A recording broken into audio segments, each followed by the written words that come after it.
Hello everybody, good afternoon and welcome to this, the very first CMU Insights Lockdown webinar. I am also locked down at home. I am presenting this and all of these webinars from a little corner in my house that I have turned into a podcast/webinar studio in the last couple of weeks. I'm going to begin by doing a very lo-fi technology check. So on the left-hand side of the screen, you will see that there is a little messaging window, a little sort of chat type window. And so if some of you could just type hello or yes or receiving you or good afternoon, whatever you want. Look at that. Everyone's saying hello. So thank you. Hello, everybody. Good afternoon.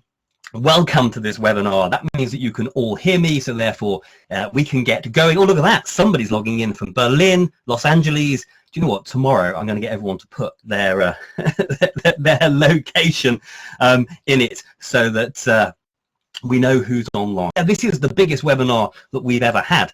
We've got over 50 people signed in for this webinar and even more for the ones that are coming in. So thanks so much for all signing up. I should introduce myself. I haven't even done that yet, have I? Hello there.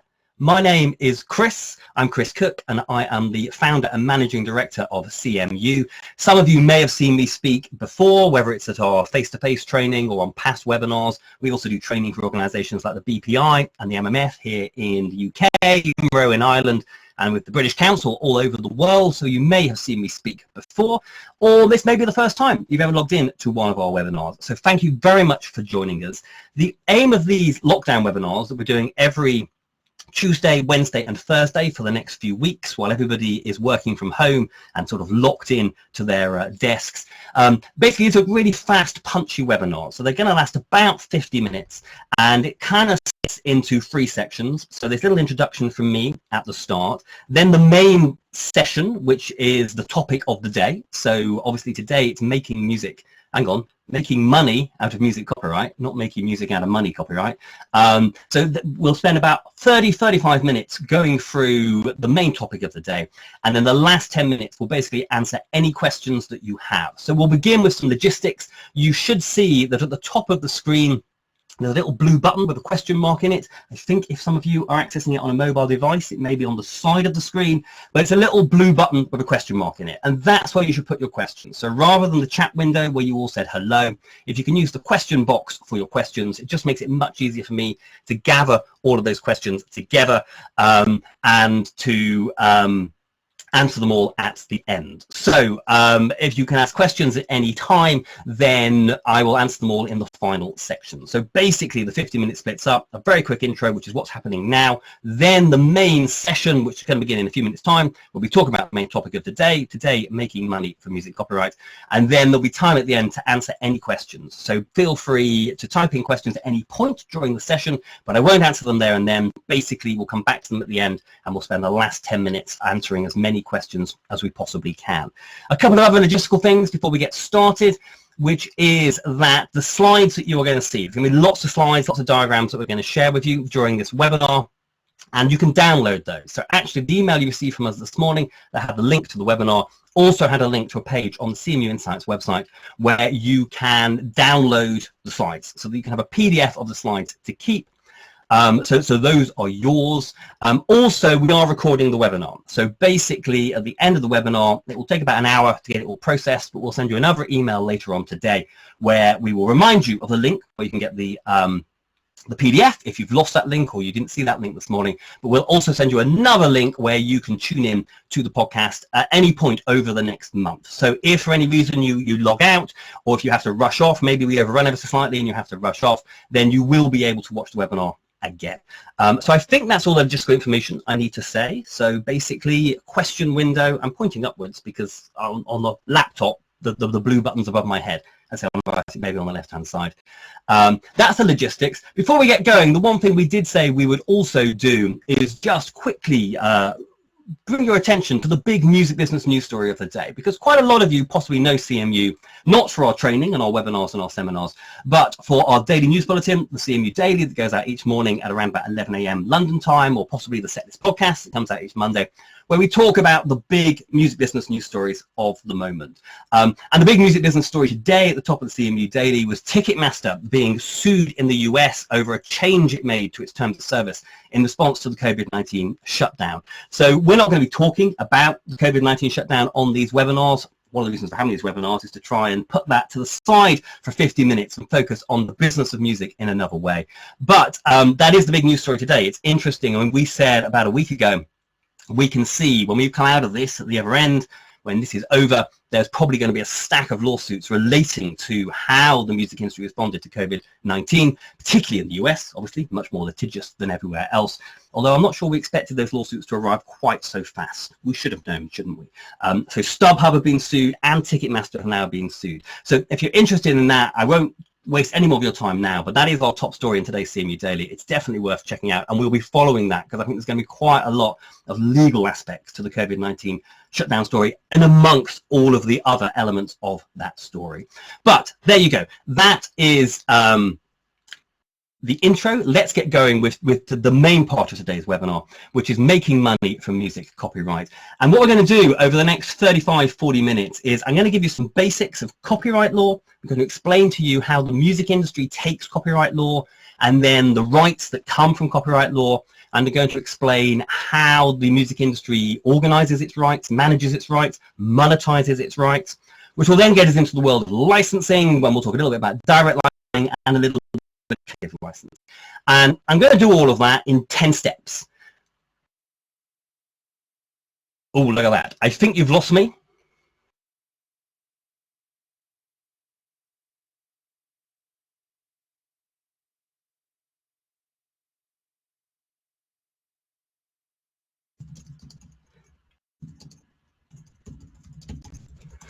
Apologies for that. We were testing the IT all day. Look at that. Within the first 10 minutes, we had a blip on the internet connection, but it's all working now. So basically, yes, we're going to talk you through making money out of music copyright in 10 steps. And then we'll answer all your questions at the end. Ask questions at any time. But I think we should begin with a definition of copyright. So we're going to begin by providing to you CMU's official definition of music copyright. So here we go. This is our definition of copyright. And we like to say that copyright is all about control. Copyright is simply a body of law that exists in a body of law that exists. Definition of copyright. And we like to say that I apologize. I think we've lost sound there. Have people got sound or are people losing the sound? I do apologize for these technical problems. We tested everything. It is our first one. Hang on a second. So what I'm going to do, I apologize you for the losing the sound. It will all come fine in a moment. Just bear with me. Oh, look at that. Look at me. That's really big for me there. Hang on. I'm just addressing something here.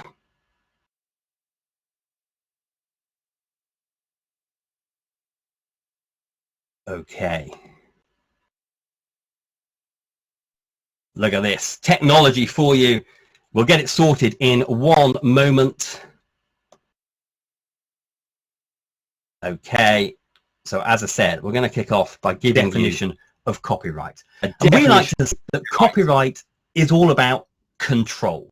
Copyright is simply a body of law that exists in every country. And it exists to give creative people control over the output of their creativity. So as it says here, copyright is ultimately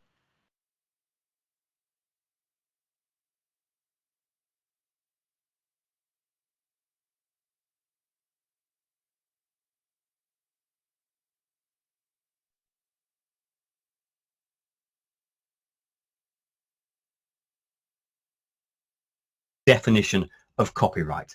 And we like to say that copyright is all about control. Copyright is simply a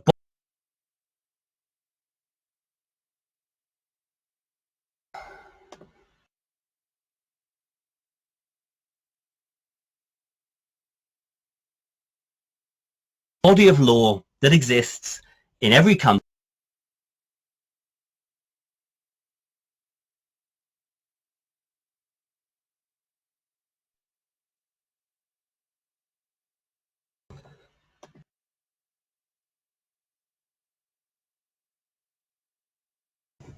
Okay, everybody, I'm so sorry I've had all these technical problems getting going. Basically, we had a bunch of pre-recorded stuff to play here, but for some reason the video's working and the audio isn't. So what I'm going to do is we prepared a load of stuff pre-loaded just in case we had any technical problems, but for some reason we're now having the technical problems on the preloaded stuff. So tell you what we'll do, I'm just going to deliver it all to you live like I would if you were in the room. So I will minimize myself again so that you don't have to see me, but let's do all of this live because the preload for some reason isn't working. But that doesn't matter.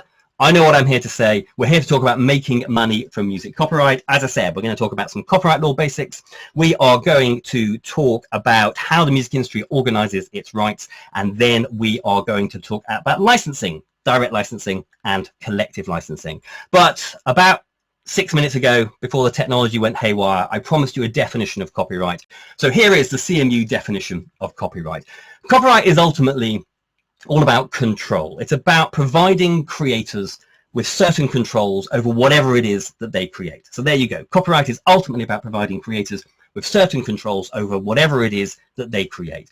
Either as a point of principle, because we just all agree that when creative people create things, they should have control over their creativity, or slightly more pragmatically, maybe we see it as a reward. It's about providing a reward in return for the effort, the time, the money that those creators are putting into their songwriting, into their recordings, etc. And so copyright rewards them by giving them control over their work.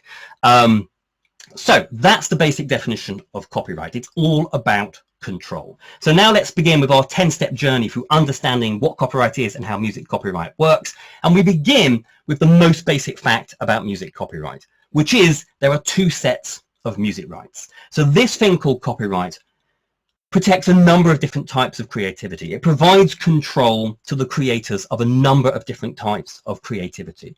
From a music perspective, we're actually interested in two distinct kinds of copyright, because there is copyright in songwriting and there is copyright in recordings. So basically, whenever you write a song, that song is protected by copyright. But crucially, if you then record a performance of that song, the recording is also protected by copyright, and that copyright is separate. So as far as copyright law is concerned, songs and recordings are two different things. We have publishing rights, that's the copyright in songs, and we have recording rights, or sometimes called master rights, which is the copyright in sound recordings. So copyright law treats these two kinds of rights separately, and so does the music industry. So we have two music rights industry. If we look at that bit of the music industry that deals in copyright, as opposed to, say, live performance, we can split it into two. And we have the record industry, labels, distributors, collecting societies, and the artists that they work with, who are all about monetizing recording rights. And then we have the publishing sector. And the publishing sector is the songwriters, the composers, the publishers they work with, and their collecting societies, and they are monetizing the song rights. So we have two distinct music copyright industries, the record industry and the publishing sector. And that's despite the fact that in the 21st century, many musicians both write and record music. Many musicians write music one day and then record versions of that music the next day. They're creating both sets of rights. Meanwhile, if we look at this from a corporate's perspective, many music rights companies work in both sides of the business. Many music rights companies have a label division that deal in recordings and a publishing division that deal in songs. So the three biggest record companies in the world are Sony, Universal and Warner. And the three biggest music publishers in the world are Sony, Universal and Warner.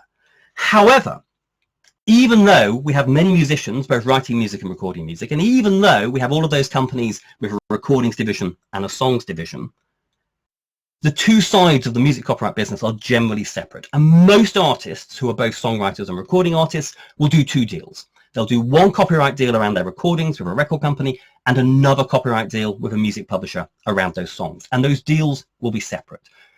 Some artists do what we would call a combined rights deal. They work with one company on both the songs and recordings. And some music rights companies, actually, that's a condition. Some smaller labels, for example, particularly in electronic and dance music, will say to artists that if we're going to invest time and money and work with you, we need to be involved in both your songs and your recordings. But those are still the exception rather than the norm. Most artists who both write and record music will have two deals with two companies, their record deal with a record company and their publishing deal with a publishing company. So two sets of music rights, two music copyright industries. Number two, copyrights are usually automatic. Copyright is an automatic right. This distinguishes copyright from other kinds of intellectual property because copyright isn't the only kind of IP. We also have things like trademark and patents. But the big difference between copyright and trademark and patents is that trademark and patents are registered rights. To have protection, you have to register, whereas copyright is an unregistered right. You get the copyright just by creating the work. The minute the song is written, a copyright exists in the song. A minute a recording is made, a copyright exists in that recording. There is no registration process. Although you'll notice I say are usually automatic. Every country has its own body of copyright law, and there are some variations when it comes to the rules around the world. So for example, in the US, there is some copyright registration. To get full protection under American copyright law, you need to register with the US Copyright Office in Washington. But that's the exception. In most countries, copyright is automatic. You don't need to register, and indeed there isn't a registry. So for example, here in the UK, copyright is automatic. There is no copyright registry. There is no copyright registration. As a result of that, copyright needs to tell us who the default owner of any new copyright is, because nobody is claiming ownership for a registration process. So we need to know, okay, if I write a song, who owns the copyright in that song? If a recording is made, who owns the copyright in that recording? And so what copyright law provides us is default ownership rules. Who is the presumed default first owner of any new copyright when it is created? And those rules sit in copyright law. Now, it's worth mentioning that those rules differ from country to country. They also differ from according to kinds of copyright. So in some countries, like here in the UK, the rule for the song is different to the rule for the recording. It's also worth mentioning, because we'll come back to this later, that although we have these default ownership rules, default owners can usually transfer ownership to other people or other companies, usually in return for money and access to services. That's called assignment. So although the law tells us who the default owner of a copyright is, it may be that the default owner has assigned their rights to somebody else. And that happens a lot in the music industry, and we'll talk more about that later. But what are the default ownership rules here in the UK? Well, here in the UK, the default ownership rules are different for recordings versus songs. So for songs, and this is the case in most countries, the default owner of a song copyright is the songwriter, the composer. However, in the UK, the default owner of the recording right is whoever organises for a recording session to take place, not the artists who appear on the recording, the person who organises the session. So if a record company organises the recording session, then the record company, not the artists, are the default owner of the copyright. If the artists organise the recording session, then they would be the default owners. So those are default ownership rules here in the UK, although remember, those rules can be rewritten by contract through assignment. So it may be that the artist is the default owner of a sound recording copyright that they assign to labels, or it may be that the songwriter definitely will be the default owner of the song copyright, but they will assign their rights to other parties. And I'll explain more about the conventions around ownership and assignment later. Okay, but for now, just remember that in most countries outside the US, copyright is automatic, but we have default ownership rules, but they differ from country to country, and they differ from songs versus recordings. Another ownership point, copyrights can be co-owned, and they frequently are. And this is really common in the music industry because songwriters insist on collaborating. So it's very common on the song side of the business for multiple songwriters to get together in a room, in a rehearsal room, in a studio, wherever they are, and they collaborate on a song. And what copyright law says is if people collaborate on a song, if the default owners collaborate on a song, they share the resulting copyright. So we have co-ownership of works. Now, you could have a co-ownership of a recording because it may be that two labels together organize a recording session and they would be co-owners of the resulting work. Maybe the band, all 5 members of the band organize a recording session together, they co-own the resulting copyright. But co-ownership is most common on the song side of the business because songwriters frequently collaborate, and the law says when they do, they share in the resulting copyright. Now, here's the crucial point. What copyright law doesn't say is how they are shared out. What copyright law wants the songwriters to do is to decide themselves. You own the copyright together, you share how you're splitting it up. If there's 3 of you, as in this example on this slide, are you sharing it equally? Or, as is shown here, is somebody getting 60% and the other person getting, what's now, I don't know, 25, 30%, and then the third person getting what's left? Copyright law has no opinion on this. It just says to the collaborators, you decide how to split up the works. But crucially, you need to decide.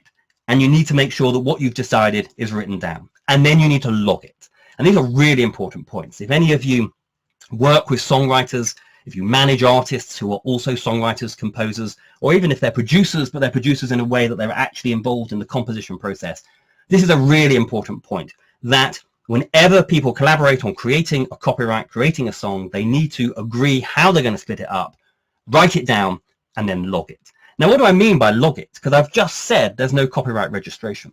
There is no copyright registry where you can go and log what you have decided. The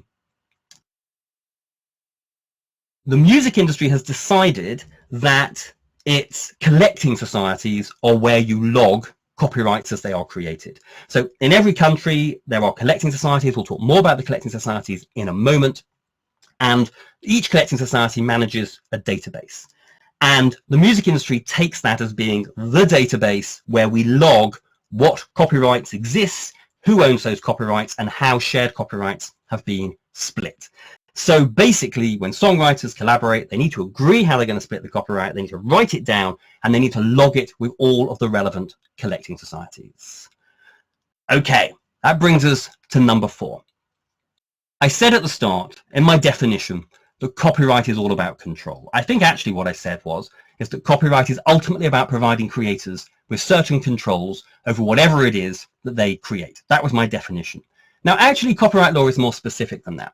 Copyright law actually sets out a specific list of the different kinds of controls that copyright provides.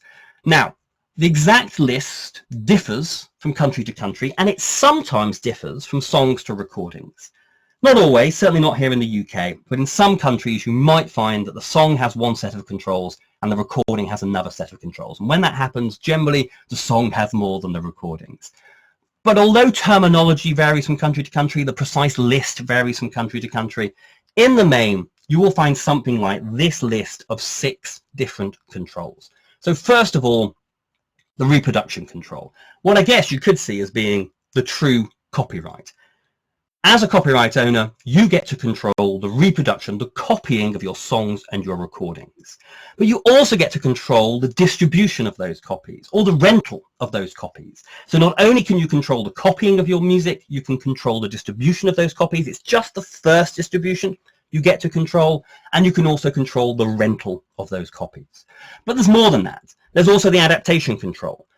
You can control the adaptation of your work. So if somebody wants to take your song and change the lyrics or add a string, that's an adaptation. You control adaptation, so they would have to get your permission. On the recording side, maybe they want to remix the track, sample it, remaster it.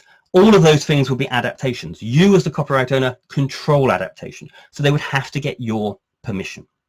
Then we have the performance control. That's a public performance control. So you can control the performance of your music, whether that's a live performance of the song or that's recorded music being played in a public space. That's controlled by the copyright. And finally, we have communication, which traditionally meant broadcast. So it was controlling content going out over TV networks, over radio networks, although it would also include some internet delivery of the music as well. So those are the 6 controls that come with the copyright. As a copyright owner, you can control the copying, the distribution, the rental, the adaptation, the performance, and the communication of your song and your recording. Quick terminology point. In the music industry, it is very common to group the first 2 together, the reproduction and the distribution control. And that is what music publishers refer to as the mechanical rights.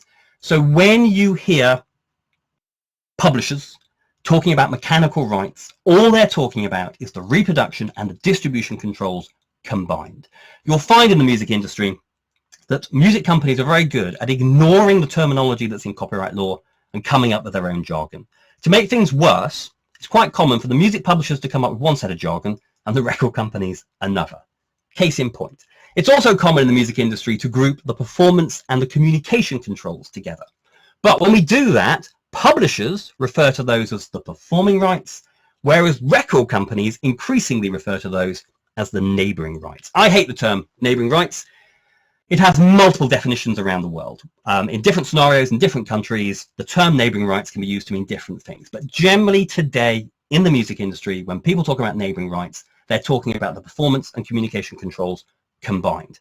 But if somebody says neighbouring rights, you know they're on the record industry side. If they say performing rights, you know they're on the publishing side.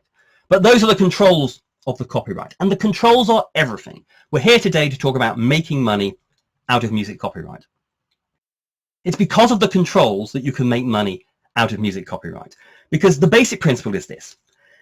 If somebody else wants to copy or distribute or rent or adapt or perform in public or communicate to the public your song or your recording, well, you have control over all of those things. So they have to come to you for permission, and you sell them your permission.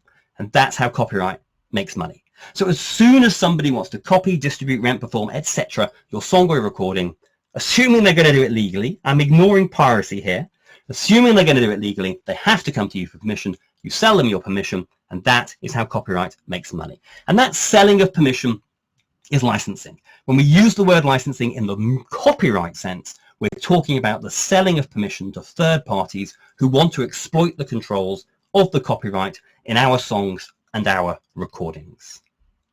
Which brings us to point number 5. When it comes to the selling of permission in the music industry, sometimes the music industry licenses directly and sometimes it licenses collectively. So what do I mean by that? Well, let's start with direct licensing because it's easier.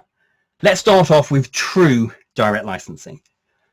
Let's say Coca-Cola want to use your music in an advert.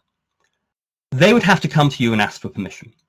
So they would have to find you. They would say, I want to use your music in our ad. First of all, you could say no. And copyright gives you the power to say no. But let's assume you don't want to say no. Let's assume you want some of Coca-Cola's money. Then you would say to Coca-Cola, okay, you can use my music, but you need to exploit my controls in order to do that. And I'm going to charge you for that. And I want $1 million. And Coca-Cola would probably tell you, got 100 grand. And you'd say $500,000 final offer. And like any other business deal, you'd negotiate. And you would use your right to say no and the controls that you have over your music to get more money. And then once you'd agreed a price, you then have to write a contract. How much of the song are Coca-Cola using? What countries are they using it in? How long is this ad going out? Is it going out on the cinema, on TV, online? All of that would have to go in the deal. You'd write a contract. They pay you some money. You've made money out of your copyright. Sometimes with direct deals, actually, there's a third party involved who actually negotiates the deal on behalf of the copyright owner. This happens a lot in streaming. So let's say you're a self-releasing artist or even a small label with a few albums in your catalog and you want to get your music onto Spotify. For Spotify to stream your music, they need to exploit the controls of your copyright. They need to copy your music. They need to communicate, make available your music. They need your permission.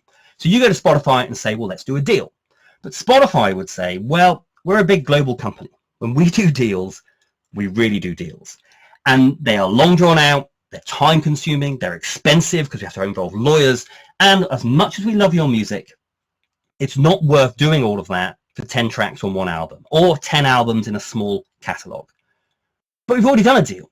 We did a deal with TuneCore and with DistroKid and with Ditto and with CD Baby and with Emu Bands and with Rootnote. We've done deals with distributors. Go and jump on one of those deals. So that's still a direct licensing scenario, but there is a third-party entity, in this case a distributor, sitting between the copyright owner and the user of music. So that's direct licensing. But in addition to that, there are a whole load of scenarios where the music industry basically licenses as one, and that's collective licensing. Collective licensing is where all the songwriters and all the publishers put all of their rights into one pot, and they appoint a single organization to license on their behalf. And then all the artists and all the labels, they do the same thing. They put all of their rights into one pot, and they appoint a single organization to license on their behalf. And we call that organization a collecting society, or we might use the term that was on the slide earlier, CMO, the collective management organization. We sometimes call them PROs, performing rights organizations. These are usually not-for-profit organizations, not always, but usually not-for-profit organizations who represent the entire music industry in scenarios where the industry has decided to license as one. collective licensing. And in those scenarios, the society does the deal. The society collects the money and then shares it out with the copyright owners, usually in theory based on usage. So when does collective licensing apply? Well, it varies from country to country, and it varies from songs to recordings. Bit of a theme there. These are 5 areas where it is very common for collective licensing to apply, and it definitely is the case here in the UK. Physical recordings of published songs, usually licensed through the collective licensing system. Live music, collective licensing system. Public performance, that's where recorded music gets played in public, like in a pub, club, bar, cafe, collective licensing. Radio, collective licensing. And in most countries, TV as well. Actually, the US is another exception here. TV sync in America begins with direct deals. But in most other countries, it begins with a collecting society. So this is not the complete list, but these are 5 key scenarios in which the music industry licenses through the collective licensing system. If you think about it, with the first 2, only song rights are being licensed. So on the physical recordings of published songs, it's only the song rights that are being licensed collectively, not the recording rights. With live music, there are no recording rights because the recording isn't being used. So those are just publishing rights. With public performance, radio, TV, both recordings and songs are being used at the same time. Here in the UK, the collecting societies, well, on the song side we have 2, and on the recording side we have 1. Every country has its own collecting societies, but in the UK, for publishing rights, the song rights, we have PRS and we have MCPS. This is where that distinction between performing rights and mechanical rights becomes really important, because PRS represents performing rights in collective licensing scenarios, whereas MCPS represents the mechanical rights. The good news is that PRS and MCPS work very closely together. So as a licensee, I almost don't need to know the difference. One website, one call center, I get one license. It may be a PRS license, it may be an MCPS license, it might actually be both. But as a copyright owner, the distinction is important because you need to join 2 societies. You join PRS for your performing rights and MCPS for your mechanical rights. On the recording side, we only have one society here in the UK, PPL, which represents both artists and labels in collective licensing scenarios. In some countries, it's the other way around. There may be one society on the publishing side representing both mechanical and performing rights. So for example, SACEM in France does that. And you might find there are multiple societies on the recording side, one for labels and one for artists, for example. So it varies from country to country. In terms of which societies get involved when, well, with recordings of physical songs, if you think about it, that's the mechanical rights in the songs because it's the reproduction and distribution. So that's MCPS rights. However, PRS actually does the work. Live music, performing rights in songs, PRS rights, PRS issues the license. Public performance, now songs and recordings are being exploited, the performing rights. So technically, you need a PRS license and a PPL license, although the good news is in the UK, the societies collaborate on this. So there's a joint venture called PPL PRS Limited that issues one license to pubs, clubs, bars, cafes for the public performance of recorded music. However, behind the scenes, as copyright owners, if you own both recording rights and song rights, you're in 2 separate societies, PRS for songs, PPL for recordings. You find collaborations like that in other countries. There are other countries where societies, record industry societies and publishing sector societies collaborate, particularly on things like public performance, although in some countries you would have to go and get 2 separate licenses, just like you do for radio here in the UK, because PRS and PPL, although they collaborate on public performance, they do not collaborate on radio. So as a radio station, you need to get a PRS license because you're going to communicate songs, and you're going to get a PPL license because you're also communicating recordings. TV is complicated. We'll save that for another day. Maybe we'll do a lockdown webinar on sync, and then I'll explain why MCPS, PRS, and PPL all get involved when it is TV sync here in the UK. So that's collective licensing.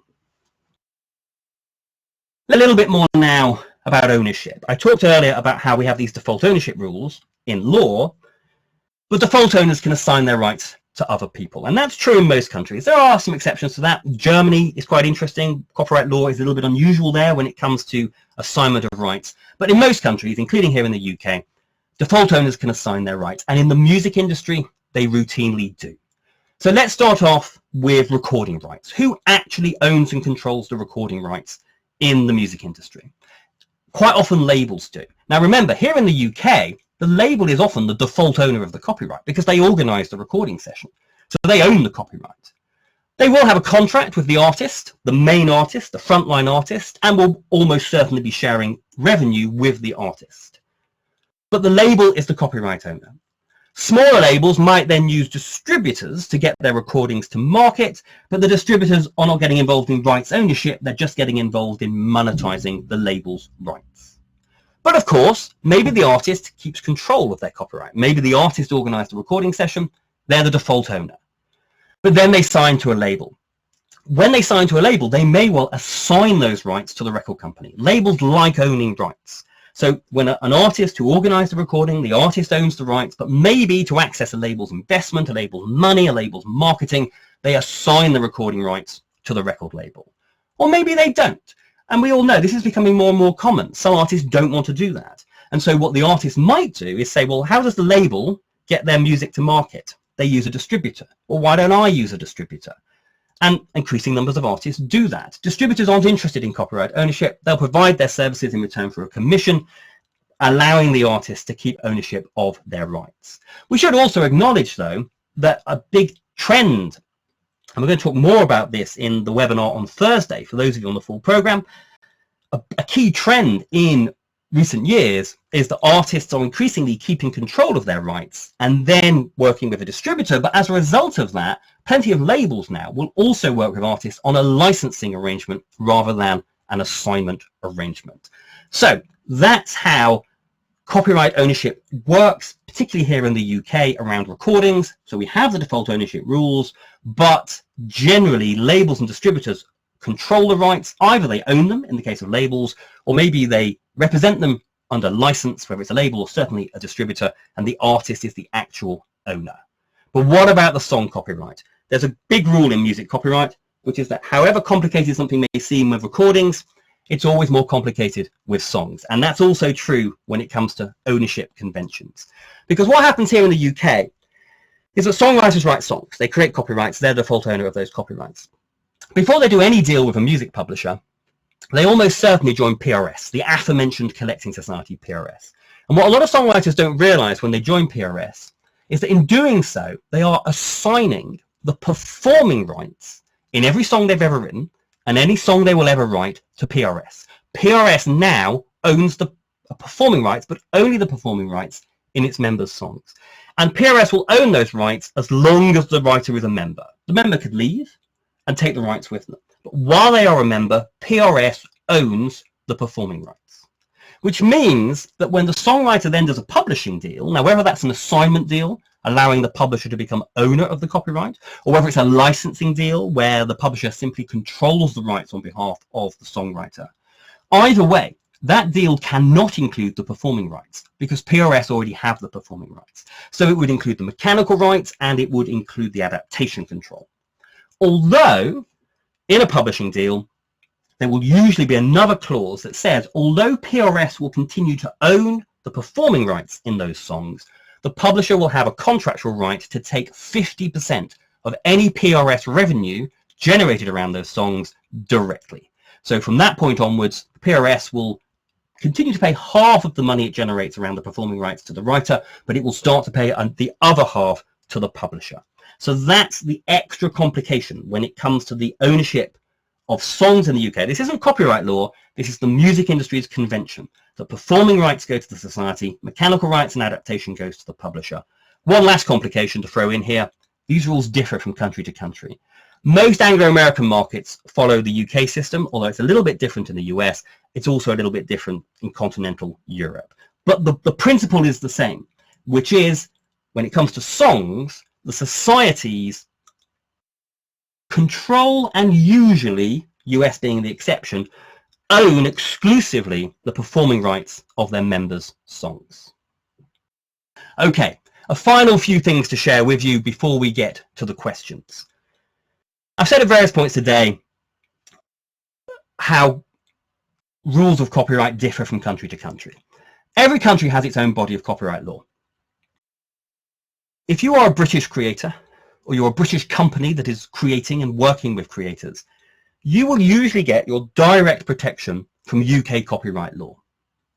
But UK copyright law only has jurisdiction in the UK. And that's no use, is it? because you want to enforce your rights, monetize your rights, make money from your music all over the world. So what do? Well, the good news is every copyright system in the world is joined up through global treaties. Now, there are quite a few copyright treaties in existence today, but the big two are the Rome Convention from the mid-20th century, which covers sound recordings, and the Berne Convention from the 19th century, which covers songs. And basically what those two treaties say is that all the signatory countries agree to protect under their copyright systems all the work that has direct protection under the copyright systems of all the other signatory countries. So, for example, UK and Australia sign the treaty. The UK says to Australia, we will protect under UK copyright everything that has protection under Australian copyright, providing you do the same the other way round. So that is how, as a copyright owner, although you have direct protection from your local copyright system, you can protect those works all over the world because of the treaties. Talking about copyright systems around the world being joined up, that's also true of collective licensing, because the music industry has set up separate collecting societies in every country. PRS, MCPS, PPL in the UK, but then you have other societies in every other country. But a similar thing, you're a UK creator, you join PRS and PPL. But PRS and PPL generally only license users of music in the UK. There's a slight exception of that when it comes to digital on the PRS side, but let's not talk about that right now. So you join PRS and PPL, but they only license in the UK. You want to make money out of your music all over the world. Meanwhile, PRS and PPL's customers, the BBC, Global Radio, Bauer Radio, venues, pubs, clubs, bars, festivals, they want to be able to perform, broadcast music from all over the world, not just PRS and PPL members. So to allow all of that happen, all the collecting societies around the world are joined up through what we call reciprocal agreements. So all the record industry societies are joined up and all the publishing sector societies are joined up, so that each society gets to represent the other society's members and repertoire in their home country.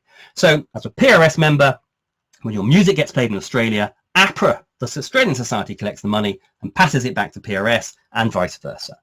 What that means is, as a copyright owner, you can do one of two things. If you are global, you could actually join every single collecting society in the world and only allow each society to represent your work within their home country. And you have a direct relationship with every single society. However, you could choose to just join the UK societies and to give them global rights and allow them to represent your rights globally through their reciprocal agreements with all of the other collecting societies. It's very common for labels and publishers to join multiple societies.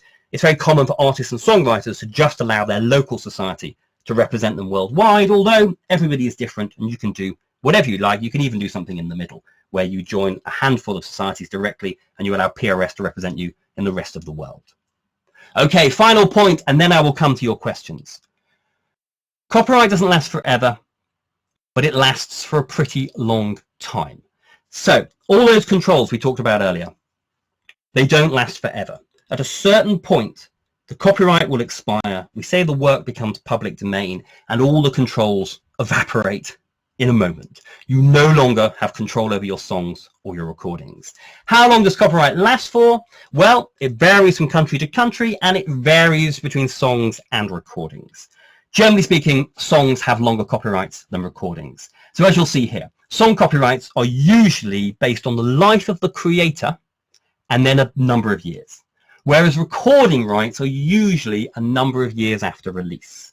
So here in the UK, and indeed the whole of Europe, because all the terms across the European Union are harmonized, for songs, it's the life of the creator and another 70 years.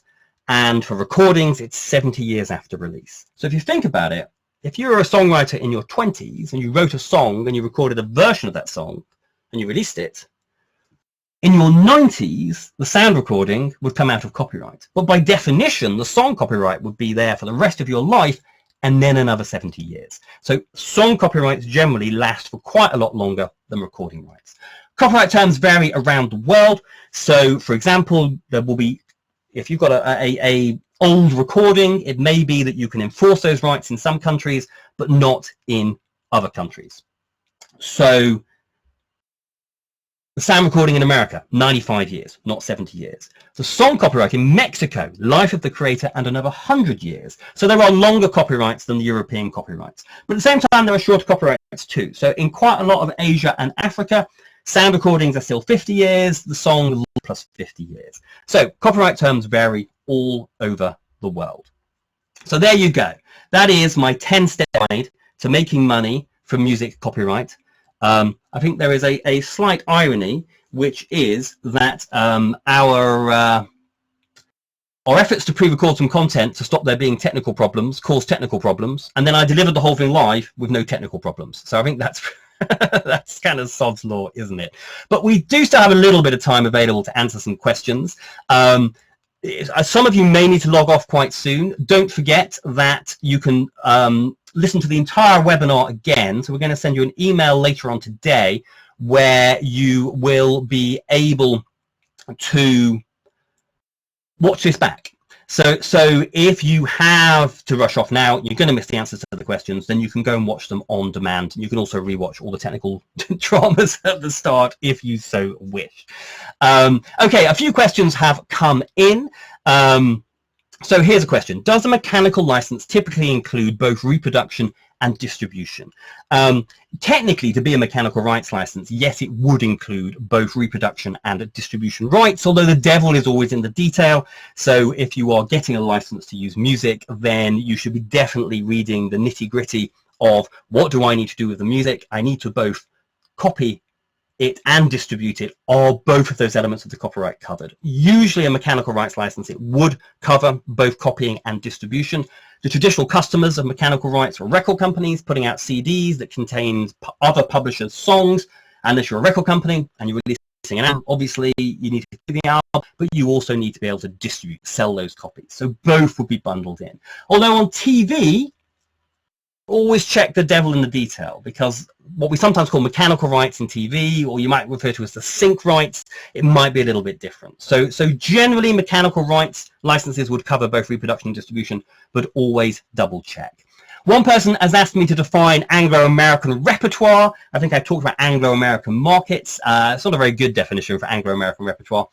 Generally, when we talk about Anglo-American repertoire, we simply mean the catalogues which are represented by Anglo-American collecting societies.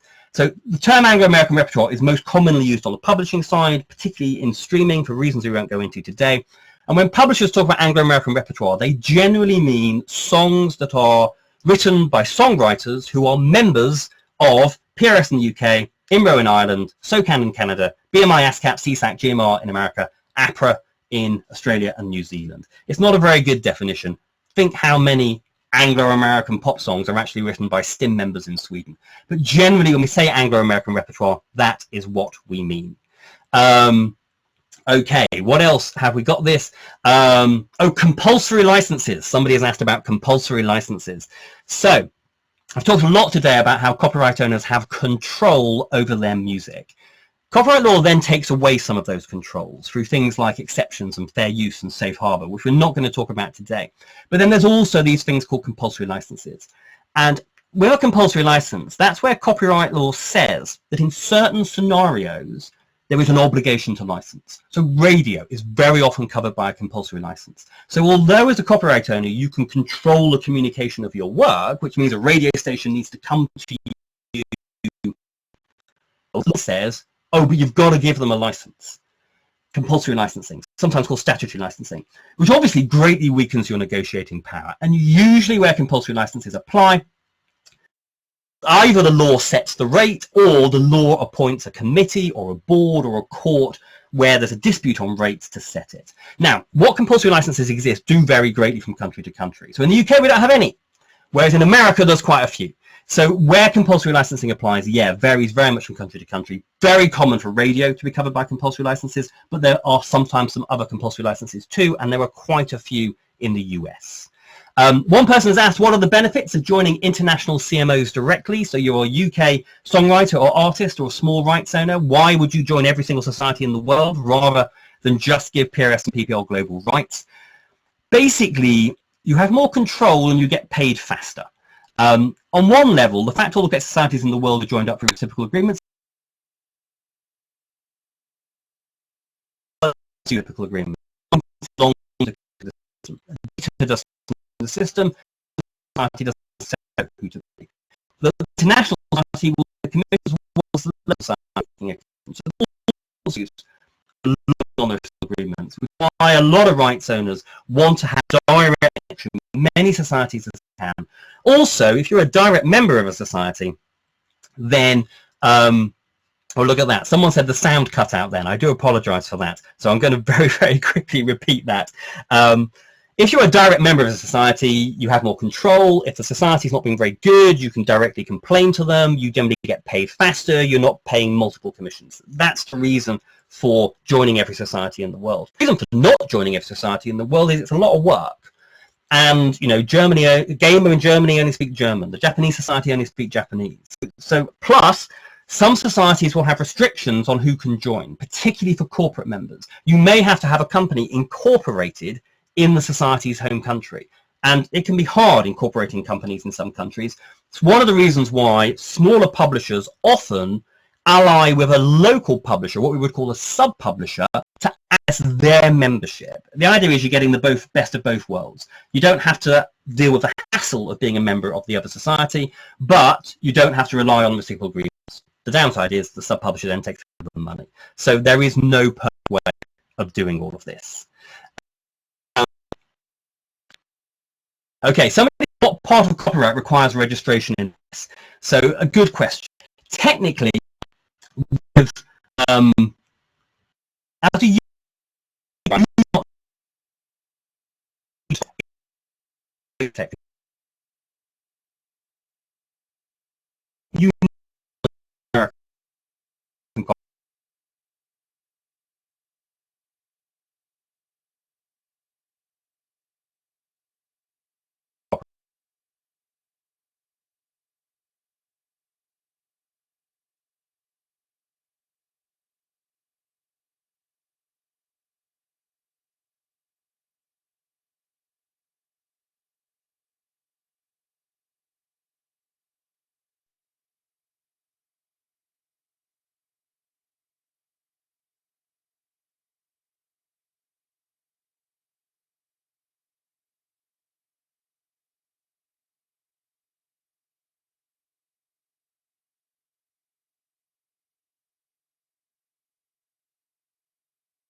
Sorry about that. I think you lost me again, and I was midway through. Oh, look at that! You're all putting your thumbs up. Now I'm back. I'm sorry about that blip. Having quite a few teething problems on our first webinar. We'll get them all sorted for tomorrow. Tomorrow will be fine. Oh, someone's suggesting I should turn off my video and then and then we'll maybe do that. I don't know, video is the back. So I was talking about and registration in the US. So I don't know about the question was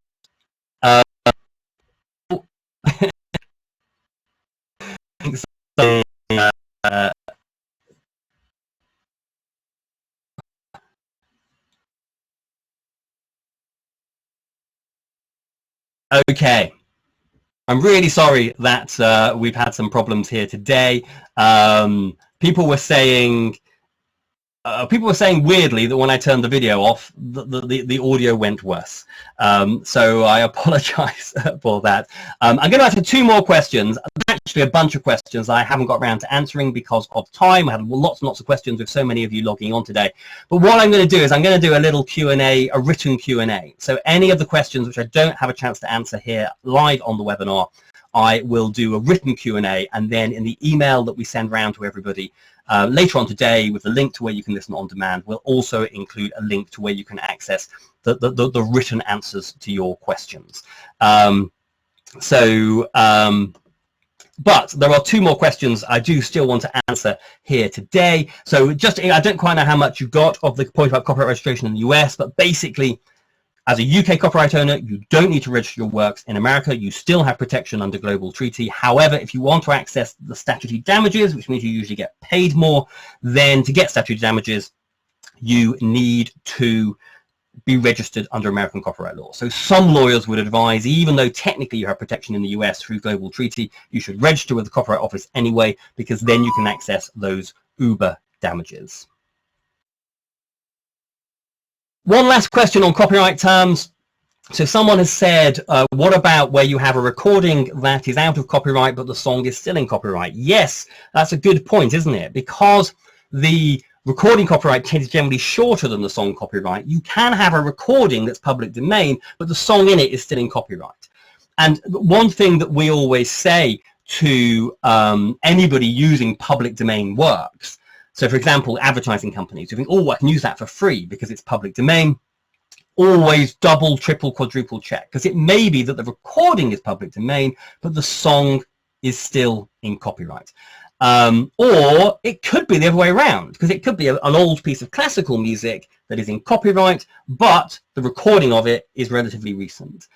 Also, one last thing I'll say about copyright terms, and then we'll wrap it up for today, which is if someone adapts a song, so you do a range piece of music, or you remaster a track, when you do that, you create a new copyright. There's a new copyright in the new version of the song, or the new version of the recording, which then has its own copyright.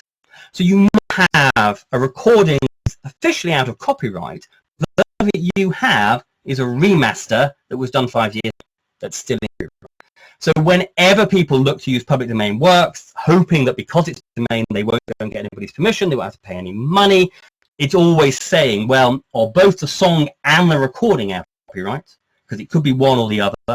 And is it the original song and the original recording? Or is it a rework or a remix or a remaster where the copyright may still apply?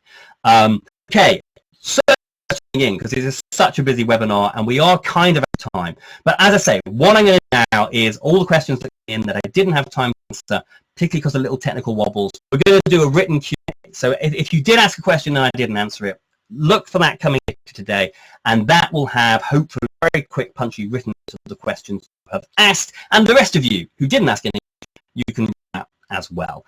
Don't forget, you can download the slides from the webpage I gave you earlier, but we'll email you that link again later on today. So if you can't remember where that link is, don't worry. We'll send you an email later today with a link. You'll also be able to link back to the recording on demand.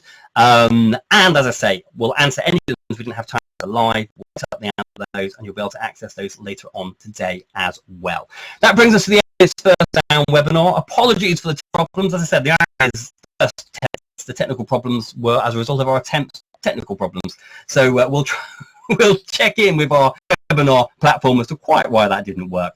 But hopefully for the main section of the webinar where the technology seems to be working at my end, I hope that was true for you as well. So I hope you found that useful. We have one of these happening every day, Wednesday, Thursday for the next 3 weeks, and we are about to announce some more of these. Don't tell me, but we are about to announce some more of them. So some of you are booked for all 9, so I'll see you tomorrow or on Thursday and next week. Some of you are just booked into some. Well, I'll see you whenever you're coming back in, and if you do other sessions or copyright sessions tomorrow, it's all about stream, then why not sign up for those? You can still do that on the website. Hey, it was great to have 50 people from all over the world tuning in. I hope you found today useful. I hope to see you again soon for another Insights Lockdown webinar. Look out for that email later today. You'll be able to do the slides, access the recording on demand, and I will answer those questions that came that I didn't have to answer. Thanks for listening. I hope to see you all again soon. Bye-bye.